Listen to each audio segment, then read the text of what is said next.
Hi dears, Karnataka കൗൺസിലിംഗുമായിട്ട് ബന്ധപ്പെട്ടാണ് നമ്മുടെ ഇന്നത്തെ വീഡിയോ. നമ്മുടെ കർണാടകയുമായിട്ടുള്ള സീറ്റ് മെട്രിക്സ് നമ്മളൊരു വീഡിയോ ചെയ്തിരുന്നു. നമ്മൾ ആ ടൈമിൽ പറഞ്ഞിട്ടുണ്ടായിരുന്നു, ഫസ്റ്റ് റൗണ്ട് സെക്കൻഡ് റൗണ്ടിൽ ഒന്നും പങ്കെടുക്കാതെ ഫ്രഷ് ആയിട്ട് തന്നെ ഇനി കർണാടകയിൽ ഓപ്ഷൻ രജിസ്ട്രേഷൻ ചെയ്യാനുള്ള ഒരു അവസരമുണ്ട്. അവരുടെ മോപ്പപ്പ് റൗണ്ടാണ് തുടങ്ങിയിരിക്കുന്നത്. ഇന്നു മുതൽ അതിനുവേണ്ടിയുള്ള രജിസ്ട്രേഷൻ നടപടികൾ ആരംഭിക്കുന്നതാണ്.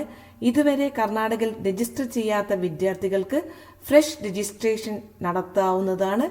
ഇനി ഓൾറെഡി ഫസ്റ്റ് റൗണ്ട് സെക്കൻഡ് റൗണ്ടിൽ പങ്കെടുത്ത വിദ്യാർത്ഥികൾക്കും അവിടെ രജിസ്ട്രേഷൻ ചെയ്ത കുട്ടികൾക്കും ഈ ഒരു മോപ്പപ്പ് റൗണ്ടിൽ പങ്കെടുക്കാവുന്നതാണ്. അപ്പം അതിൻ്റെ പ്രധാനപ്പെട്ട കാര്യങ്ങളിലൂടെ നമുക്കൊന്ന് നോക്കാം. അപ്പം ഇതുവരെ ഈ ചാനൽ സബ്സ്ക്രൈബ് ചെയ്യാത്തവരുണ്ടെങ്കിൽ ദയവ് ചെയ്ത് സബ്സ്ക്രൈബ് ചെയ്തേക്കണേ.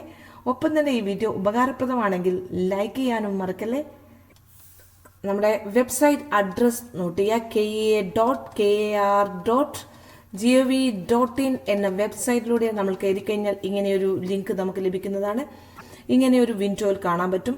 ഇവിടെ കൊടുത്തിട്ടുണ്ട്, അതായത് UG NEET 2020 medical mop-up round eligibility criteria ഉണ്ട്. ഇത് നിങ്ങൾ വായിച്ചു നോക്കാവുന്നതാണ്. ഇൻസ്ട്രക്ഷൻസ് ആണ്, ന്യൂ ഇൻസ്ട്രക്ഷൻസ് കുട്ടികൾക്ക് വായിക്കാവുന്നതാണ്. രണ്ടാമതായിട്ട് online registration four mop-up round medical and dental ആണ്.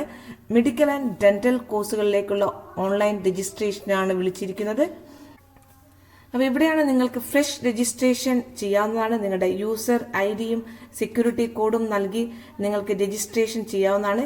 രജിസ്ട്രേഷൻ ഫീസുമുണ്ട്. ഐ തിങ്ക് 5500 രൂപയാണ് രജിസ്ട്രേഷൻ ഫീസ് എന്നാണ് മനസ്സിലാക്കുന്നത്. അത് നിങ്ങൾക്ക് രജിസ്ട്രേഷൻ ചെയ്യുന്ന സമയത്ത് അവിടെ ഉണ്ടായിരിക്കുന്നതായിരിക്കും. നിങ്ങൾക്ക് അങ്ങനെ പേയ്മെന്റ് ചെയ്യാവുന്നതാണ്. ഇനി ഓൾറെഡി രജിസ്റ്റേർഡ് ചെയ്ത വിദ്യാർത്ഥികൾക്കും ഒരു ലിങ്ക് ഉണ്ട്. നമ്മുടെ വെബ്സൈറ്റ് അഡ്രസ് നോട്ട് ചെയ്യുക. kea.kar.gov.in എന്ന വെബ്സൈറ്റിലൂടെ നമ്മൾ കയറി കഴിഞ്ഞാൽ ഇങ്ങനെയൊരു ലിങ്ക് നമുക്ക് ലഭിക്കുന്നതാണ്. ഇവിടെ നമുക്ക് ക്ലിക്ക് ചെയ്ത് കഴിഞ്ഞാൽ നമുക്കിവിടെ ഡീറ്റെയിൽസ് ആയിട്ട് ലേറ്റസ്റ്റ് അനൗൺസ്മെന്റ് ലഭിക്കുന്നതായിരിക്കും. അപ്പോൾ ഇവിടെ ഓൺലൈൻ രജിസ്ട്രേഷൻ നമുക്ക് ഉണ്ട്. ഈ ലിങ്കിൽ നമ്മൾ ക്ലിക്ക് ചെയ്താൽ ഫ്രഷ് രജിസ്ട്രേഷൻ ഇവിടെ നടത്താവുന്നതാണ്. ഇവിടെ നമുക്ക് രജിസ്ട്രേഷൻ ഓൾറെഡി നടത്തിയവരുണ്ടെങ്കിൽ ഓൾറെഡി രജിസ്റ്റേർഡ് ആയിട്ടുള്ള കുട്ടികൾ ഇവിടെ ക്ലിക്ക് ചെയ്ത് കഴിഞ്ഞാൽ മതിയാവുന്നതായിരിക്കും. അല്ലാത്തവർക്ക് അവരുടെ രജിസ്ട്രേഷൻ ഫ്രഷ് രജിസ്ട്രേഷനും നടത്താവുന്നതാണ്. ഓക്കെ, ഇനി ഡേറ്റുകൾ, ഇമ്പോർട്ടൻ്റ് ആയിട്ടുള്ള ഡേറ്റുകളിലേക്ക് നമുക്ക് കടക്കാം. ഇതാണ് ഡേറ്റുകൾ. Fresh online registration and payment of fees നൽകാനുള്ള ഡേറ്റുകൾ ഇവിടെ കൊടുത്തിട്ടുണ്ട്. ഇന്ന് മുതലായിരുന്നു 12-ാം തീയതി മുതൽ 14-ാം തീയതി വരെയാണ് ഫ്രഷ് രജിസ്ട്രേഷൻ നടത്താനുള്ള സമയം. 2 മണി വരെയാണ് ടൈം ഉള്ളത്. Payment of fees up to 6:30 PM വരെ പേയ്മെന്റ് നടത്താം. 14-ാം തീയതി വരെ നമുക്ക് പേയ്മെന്റ് നടത്താവുന്നതാണ്.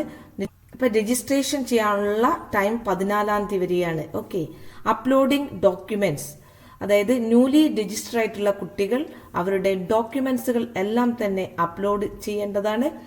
അതിന്റെ സമയം തന്നിരിക്കുന്നത് 13-ാം തീയതി മുതൽ 15-ാം തീയതി 2 മണി വരെയാണ്. 13-ാം തീയതി 11 മണി മുതൽ 15-ാം തീയതി 2 മണി വരെയാണ് നിങ്ങളുടെ ഡോക്യുമെന്റ്സുകൾ അപ്ലോഡ് ചെയ്യാനുള്ള സമയം.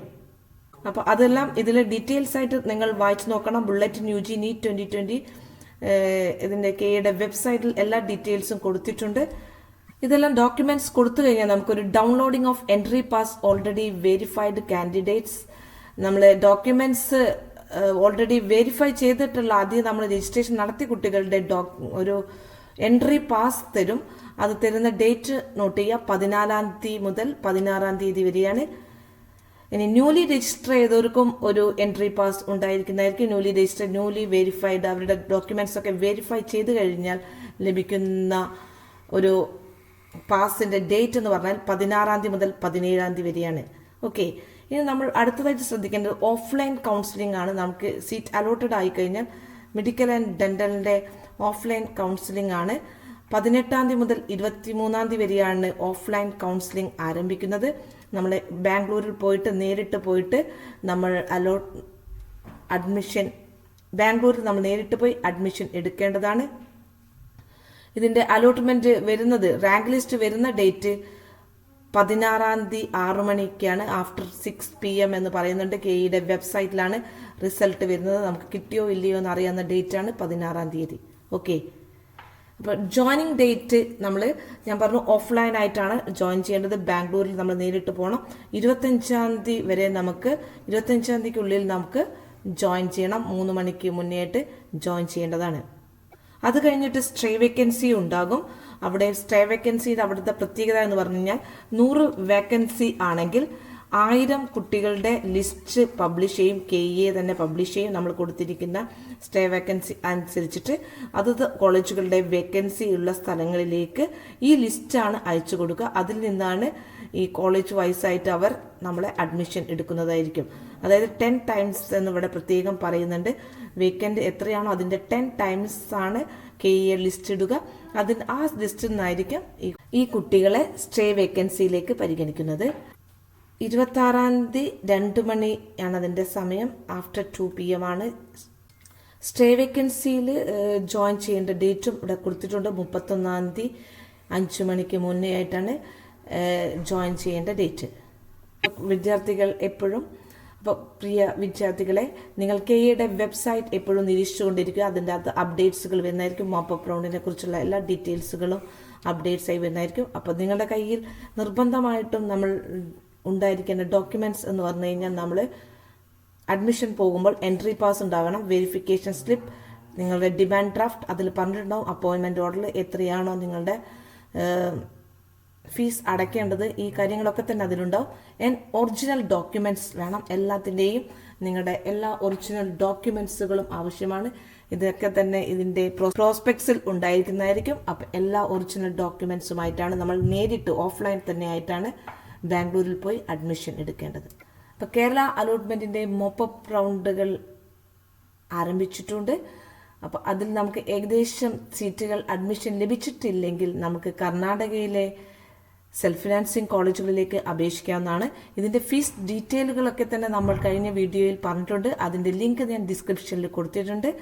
ഒപ്പം തന്നെ നിങ്ങൾക്ക് ഫ്രഷ് ആയിട്ടും ഇതിലെ കർണാടകയിലെ ഈ മോപ്പപ്പ് റൗണ്ടിൽ പങ്കെടുക്കാവുന്നതാണ്. ഓക്കെ. അപ്പോൾ ഇതുവരെ ഈ ചാനൽ സബ്സ്ക്രൈബ് ചെയ്യാത്തവരുണ്ടെങ്കിൽ ദയവ് ചെയ്തൊന്ന് സബ്സ്ക്രൈബ് ചെയ്തേക്കണേ. ഒപ്പം തന്നെ ഈ വീഡിയോ ഉപകാരപ്രദമാണെങ്കിൽ ലൈക്ക് ചെയ്യുക, ഷെയർ ചെയ്യുക. Thank you for watching.